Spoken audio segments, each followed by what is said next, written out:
ಎಲ್ಲ ಮಾಧ್ಯಮ ಮಿತ್ರರಿಗೆ, ಎಲ್ಲ ವಿದ್ಯಾರ್ಥಿಗಳ ಪರವಾಗಿ ನಮಸ್ಕಾರಗಳು. ಇವತ್ತು ನಾವು ಬೆಂಗಳೂರಲ್ಲಿ ಪ್ರೆಸ್ ಮೀಟ್ ಮಾಡ್ತಾ ಇರೋ ಉದ್ದೇಶ ಏನಂದ್ರೆ, ಕರ್ನಾಟಕ ರಾಜ್ಯದಲ್ಲಿ ಸುಮಾರು 40 ಇಲಾಖೆಯಿಂದ 2 ಲಕ್ಷ ಸರ್ಕಾರದಲ್ಲಿ ನಮ್ಮ ಕರ್ನಾಟಕದಲ್ಲಿ ಯಾವುದೇ ರಿಕ್ರೂಟ್ಮೆಂಟ್ ಆಗಿಲ್ಲ. ಮತ್ತೆ ಲಾಸ್ಟ್ ಆಲ್ಮೋಸ್ಟ್ 3 ವರ್ಷ ಆಯಿತು ಕಾಂಗ್ರೆಸ್ ಸರ್ಕಾರ ಬಂದು. ಪ್ರಣಾಳಿಕೆಯಲ್ಲಿ ಒಂದೇ ವರ್ಷದಲ್ಲಿ 1 ಲಕ್ಷ ವೇಕೆನ್ಸಿ ಫಿಲ್ ಮಾಡ್ತೀನಿ ಅಂತ ಹೇಳಿದ್ರು. ಆದ್ರೆ ಇಲ್ಲಿಂದ ಲಾಸ್ಟ್ 3 ವರ್ಷದಲ್ಲಿ 5ರಿಂದ 10,000 ವೇಕೆನ್ಸಿ ಫಿಲ್ ಆಗಿಲ್ಲ. ನಾವು ಲಾಸ್ಟ್ ಸುಮಾರು 2-3 ವರ್ಷದಿಂದ ಕಂಟಿನ್ಯೂಸ್ ಹೋರಾಟ ಮಾಡ್ತಾ ಇದೀವಿ.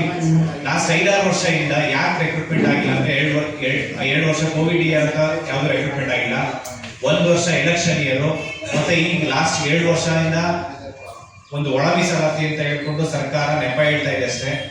ಕಾಂಗ್ರೆಸ್ ಸರ್ಕಾರ ಬಂದಾದ್ಮೇಲೆ ನಿಜ ಹೇಳ್ತೀನಿ, ಇಲ್ಲಿ ರಾಜ್ಯದಲ್ಲಿರುವ ಯುವಕರಿಗೆ ಸಾಕಷ್ಟು ಅಂದ್ರೆ ಅವ್ರು ಎಷ್ಟು ಸಫರ್ ಆಗ್ತಿದ್ದಾರೆ ಅಂತಂದ್ರೆ ಇಮ್ಯಾಜ್ ಮಾಡಕ್ಕಾಗಲ್ಲ. ಎಷ್ಟು ಗಿಗ್ ವರ್ಕರ್ಸ್ ಆಗಿ ಕೆಲಸ ಮಾಡ್ತಿದ್ದಾರೆ ಇವತ್ತು ವಿದ್ಯಾರ್ಥಿಗಳು ಅಂತಂದ್ರೆ.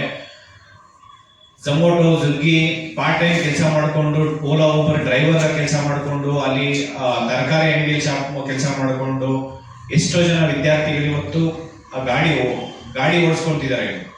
ಝೊಮ್ಯಾಟೊ, ಸ್ವಿಗ್ಗಿ ಎಷ್ಟು ಕಷ್ಟಪಟ್ಟು ಹೋಗ್ತಾ ಇದ್ದಾರೆ ಅಂತಂದ್ರೆ, ಅದರಲ್ಲೂ ಕೂಡ ಒಂದು ವೇಕೆನ್ಸಿ ಮಾಡ್ತಾ ಇಲ್ಲ. ನಾವು ಲಾಸ್ಟ್ ಆಗಸ್ಟ್ 11ನೇ ತಾರೀಕು ಬೆಂಗಳೂರು ಫ್ರೀಡಂ ಪಾರ್ಕ್ ಅಲ್ಲಿ ಬೃಹತ್ ಮಟ್ಟದ ಹೋರಾಟ ಮಾಡಿದ್ವಿ.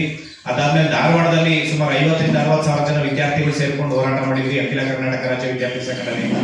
ಅದಾದ್ಮೇಲೆ ಜಸ್ಟ್ ಒಂದೇ ಒಂದು ನೋಟಿಫಿಕೇಶನ್ ಮಾಡಿದ್ರು ಅಷ್ಟೇ. ಅದಾದ್ಮೇಲೆ ತಿರ್ಗಾ ಮತ್ತೆ ಬಿಜಾಪುರದಲ್ಲಿ ಹೋರಾಟ ಮಾಡಿದ್ವಿ. ಅಲ್ಲೂ ಸುಮಾರು 15-20 ಸಾವಿರ ಜನ ಸ್ಟೂಡೆಂಟ್ ಸೇರಿದ್ರು. ಹೋರಾಟ ಮಾಡಿ ರಾಜ್ಯದಲ್ಲಿ ರಾಜ್ಯ ಸರ್ಕಾರ ಎಷ್ಟು ಮಂಡ ಬಿದ್ದಿದೆ ಅಂತ ಅಂದ್ರೆ, ಸುಮ್ಮನೆ ಕೋರ್ಟ್ ಮೇಲೆ ನೆಪ ಹೊಡ್ತಿದ್ದಾರೆ. ಈಗ ಲಾಸ್ಟ್ ಮಂತ್ ಕೋರ್ಟ್ ಆದೇಶನೇ ಇದೆ, 6% ಬಿಟ್ಟು 94% ಪ್ರಕಾರ ನೀವು ರಿಕ್ರೂಟ್ಮೆಂಟ್ ಮಾಡ್ಕೊಳ್ಳಿ ಅಂತ ಹೇಳ್ಬಿಟ್ಟು ರಿಸರ್ವೇಶನ್ ಮಾಡ್ಕೊಂಡಿರೋದು ಇವರು ವೋಟ್ ಬ್ಯಾಂಕ್ ಸಲುವಾಗಿ.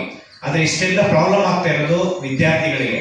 ನಾನು ಇದನ್ನ ಖಂಡಿಸಿ, ನಾವು ಲಾಸ್ಟ್ ಅಂದ್ರೆ ಡಿಸೆಂಬರ್ ಅಲ್ಲಿ ವಿಂಟರ್ ಸೆಷನ್ ಇದ್ದಾಗ ಮನೆ ಮುಖ್ಯಮಂತ್ರಿ ಸಿದ್ದರಾಮಯ್ಯ ಸರ್ಗೆ ಭೇಟಿ ಮಾಡಿ ಸುಮಾರು 1 ಗಂಟೆಗಳ ಕಾಲ ಚರ್ಚೆ ಮಾಡಿದ್ವಿ 25 ಇಶ್ಯೂಸ್.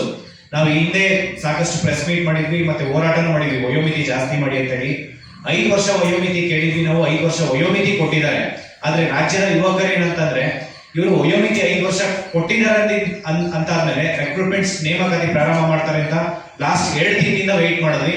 ಆದ್ರೆ ಸರ್ಕಾರ ನೋಡಿದ್ರೆ ಯಾವುದೇ ರೀತಿ ಒಂದು ನೋಟಿಫಿಕೇಶನ್ಸ್ ಮಾಡ್ತಾನೆ ಇಲ್ಲ. ಇವರು ಕೋರ್ಟ್ ಮೇಲೆ ಹೇಳ್ತಿದ್ರು, ಕೋರ್ಟ್ ಆದೇಶನೇ ಇದೆ, ಈಗ 6% ಬಿಟ್ಟು ನೀವು 94% ಆದ್ರೂ ಮಾಡಿ, ಇಲ್ಲಾಂದ್ರೆ 50% ಮೇಲಾದ್ರೂ ರಿಕ್ರೂಟ್ಮೆಂಟ್ ಮಾಡ್ಕೊಡಿ ಅಂತ ಹೇಳಿ. ಆದ್ರೆ ಸರ್ಕಾರ ಮೀನಾಮೇಷ ಎಣಿಸ್ತಿದೆ. ಮತ್ತೆ ಇನ್ನು 1 ವರ್ಷ 2 ವರ್ಷ ಆದ್ರೂ ಇವರು ಮಾಡೋ ಪರಿಸ್ಥಿತಿನೇ ಇಲ್ಲ.